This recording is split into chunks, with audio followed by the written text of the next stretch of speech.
Well, we're joined by Chris Turner, as you can see today, a man who started off his career with Derby County before playing with Sligo Rovers, Bohemians, off to Scotland with Partick Thistle, back with Dundalk in the league here.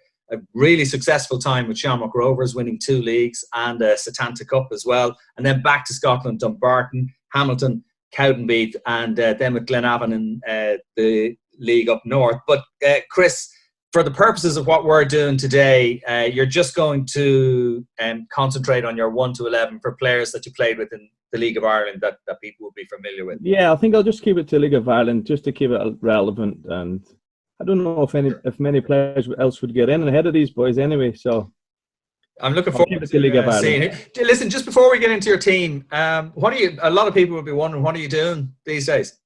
I'm actually a carpenter now. Okay. I think 2 years been doing that. Living over in London with my fiance. So yeah, enjoying life after football. Yeah, and when you were playing, did you actually do the apprenticeship, or had you got? Well, I actually got a little bit lucky. My fiance's cousin had a building company, and when I came over here, I had nothing, no experience of doing anything. He said, "Come in, if you enjoy it, you happy days. If you don't, go and find something else." So I'm here 2 years later. Do you miss the football? Yeah, Jesus, yeah. I still play 5-a-side 2 nights a week, so that gives me my little fix. Well, look, as I mentioned there, you had a great career in the League of Ireland. You played for some top teams, and it's going to be interesting to see who you've picked and who you've left out as well, I suppose. So, we the goalkeeper, who's it going to be, number 1? Goalkeeper, I've gone over Alan Manus. The big man was just a colossus whenever he was at Shamrock Rovers. He was an absolute machine. I lived with him, and honest, when I say machine, he used to eat every 2 hours on the hour. Really? He'd never missed it. He wouldn't come to the cinema with us because he was scared in case he'd miss his scheduled lunches or dinners. He was a total professional.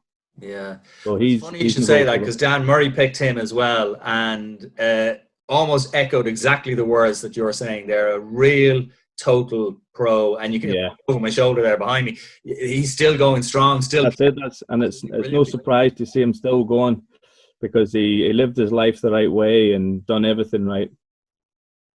Was there anybody else kind of biting at his heels or challenging for that position? Mikey McGovern, when I was at Hamilton, he was very, very similar, but I think Alan just pipped him because I played with Al for a little bit longer, so he get my nod. Okay, so it's Alan Manus in goal. Right back, number 2. Right back, this boy's going on to have an unbelievable career. Shimmy Coleman. He was only very young when he came into Sligo at the start. I think Sean Connor picked him up off a park. We played Killybegs, I think, in a friendly in pre-season. And Sean was like, this boy's a player, and brought him to Sligo, and never really played much at the start because Gavin Pears was at right back. And right. Gav had just come in as well, also a very good player, but the career Shammy's going on to have is phenomenal. Could you tell when he came into the team, what was he, 18 years of age or whatever, did you notice that there was something special about him?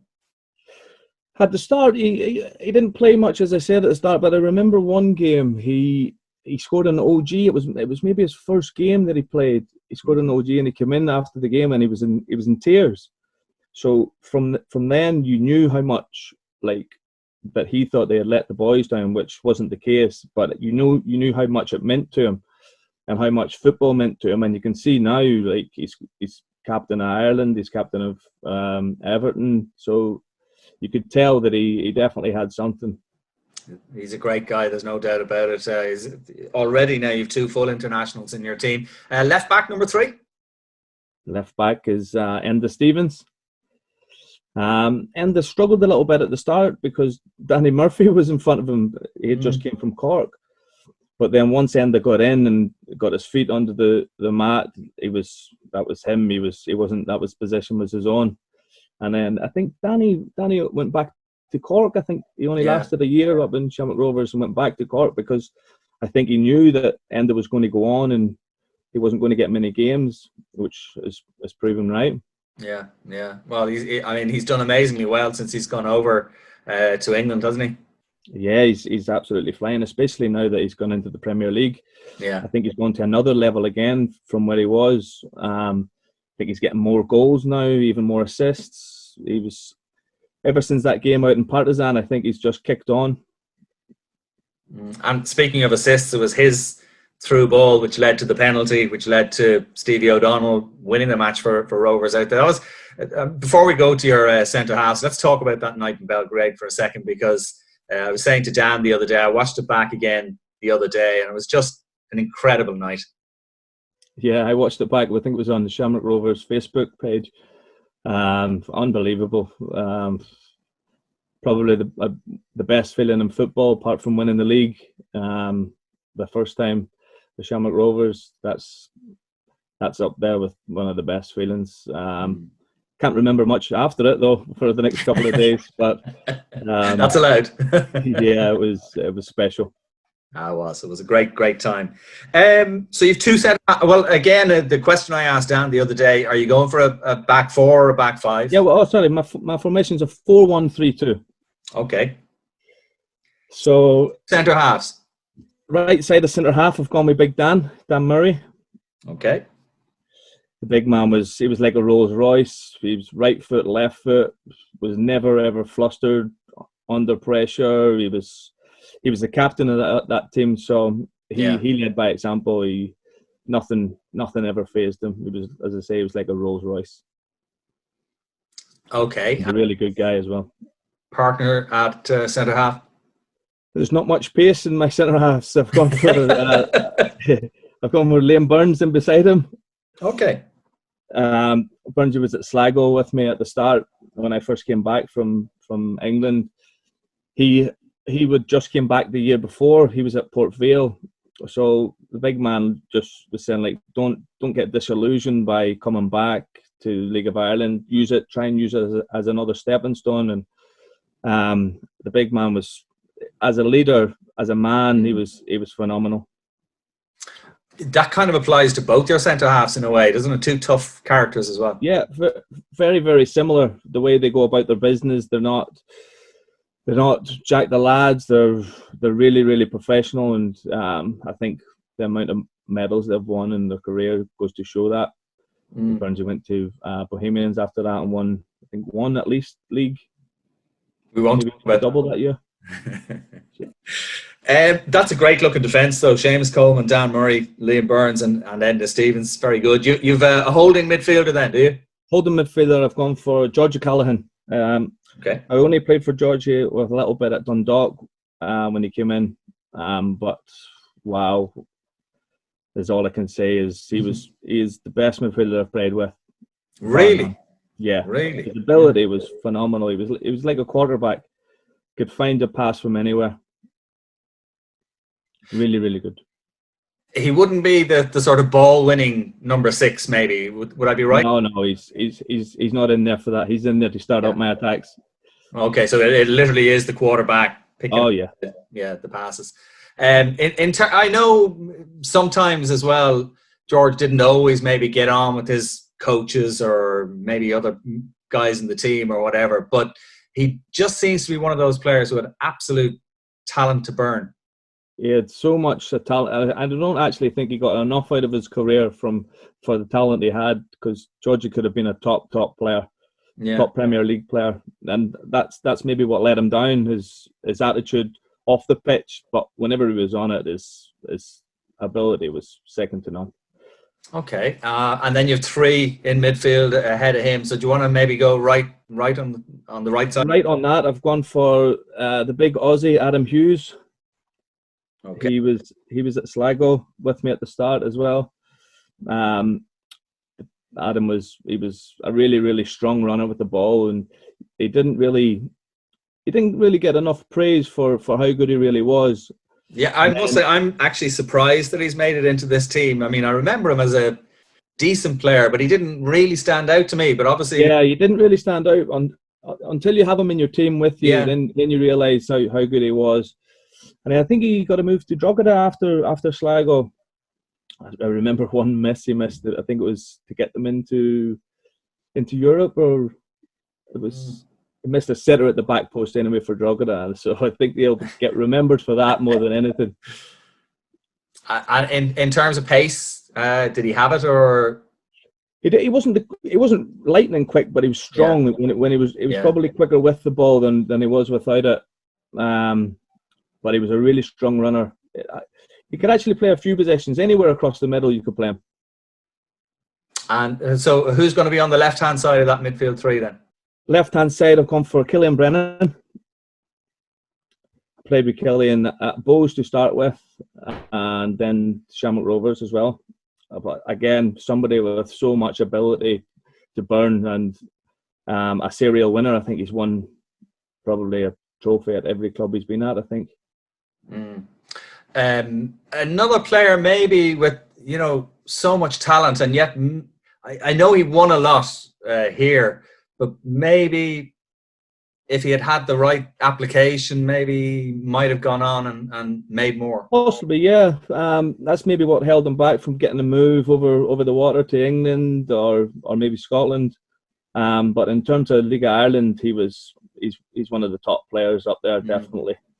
Probably not maybe the most popular player with Shamrock Rovers fans. No, I don't know why they didn't take to him, because he had so much ability, and as I say, he's a serial winner. He's won. I think he great medal collection. Won a League Cup with Shamrock Rovers.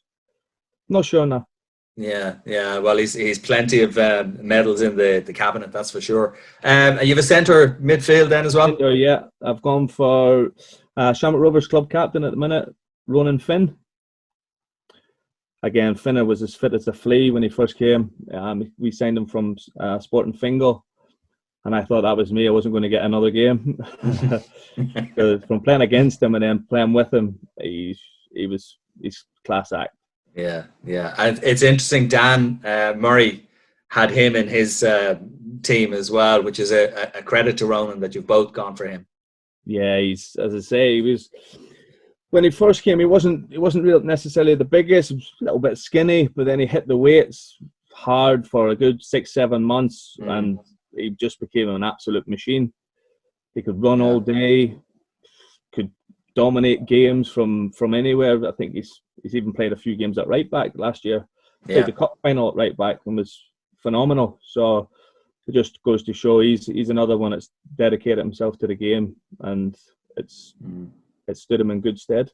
Yeah, great longevity to his career. There's no doubt about it. So then you've two attackers. Not too sure who I'm going to give these number 9 to, because they'd probably be fighting over it. So I've gone for Jason Byrne. Okay. Jason was just... He was at Bows when you were there. Yeah, he had just come back from Cardiff at the time. Pat Fenlon had brought him back to Bows. And he was just an absolute goal machine. I don't know. There's not really much more that you can say. His record speaks for itself in a way, doesn't it? He just loved scoring goals. He wanted to be on free kicks. He wanted to be on penalties. Everything, just to get himself a goal. Mind you, for Rovers fans, they'll probably remember him most for putting a penalty kick into the mess over the bar. Yeah, I think that ball's still sailing. Yeah, it hit the space shuttle about. And so you've just one more attacker then. One more. That's Gary Twigg. Twiggy, I grew up with Twiggy when we were both at Derby, and even then he was just hitting the back of the net for fun. And his career went downhill a little bit whenever he left. He's got a bit disillusioned, but then Michael rejuvenated him and brought him back, and he absolutely tore it up when he was at Rovers. Yeah, it's interesting. Like you were talking earlier on about Liam Burns almost having to motivate himself again, having come back to play, or having come back. Well, in his case, having come over to Ireland to play, and in some ways, coming to Ireland was a great rejuvenation for Gary. Yeah, I think it was the green and white hoops, because he just loved Celtic, and I think that's why I actually think he thought he was there for Celtic most of the time. But yeah, I can't even remember how many goals he got. It was 60 or 70, was it? I can't remember. Probably more than that, yeah. but he was a big part of why we won 2 leagues in the time it was there. So I hats off to him. He was absolutely unbelievable. And you probably know him better than most, actually, having had that time with him at Derby as young lads and stuff. Yeah, we didn't actually share digs together. He was in the next house up from me. He was 2 or 3 years older than me, so he was somebody that I was looking up to. He was getting all these plaudits and for scoring so many goals and getting into reserve teams, getting into the first team. So he's somebody that you think, because he's doing so well, sort of gives you that little bit of motivation to try and follow in his footsteps. So when you look at this team, Chris, obviously, it's just made up of great players. Are there any who came close to making it into your team who just didn't quite make it? Yeah, Stevie O'Donnell just misses out, I think. Stevie was a little bit unlucky because when he came to Rovers, he got injured. I think he'd done his cruciate or his medial, one of the two. So when he was there, he wasn't really at his best. But again, he's somebody that's gone on and kicked on and done really, really well. I think it's interesting you should say that as well, because he just missed out on Dan's team as well. Yeah, it didn't quite. And those injuries at the time probably didn't help. And I also think he'll be a really good manager because his knowledge of the game or sport in general is phenomenal. Well, he's got a good opportunity now, doesn't he, at St. Pat's? It'll be interesting. Yeah, and I think Padge Craig's in with him. I think they've been good mates. They grew up together in the Arsenal system, so I don't think they'll be kicking the ball up in the sky very much. They'll be trying to get it on the deck and play the football the right way. So I wish him all the best. That'll be good to see, yeah. Well, look, let's go through the team then.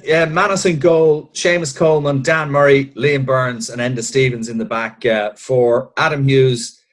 George O'Callaghan behind Adam Hughes, Ronan Finn, Killian Brennan, Jason Byrne and Gary Twigg up front. Chris, that's a bloody good team. Yeah.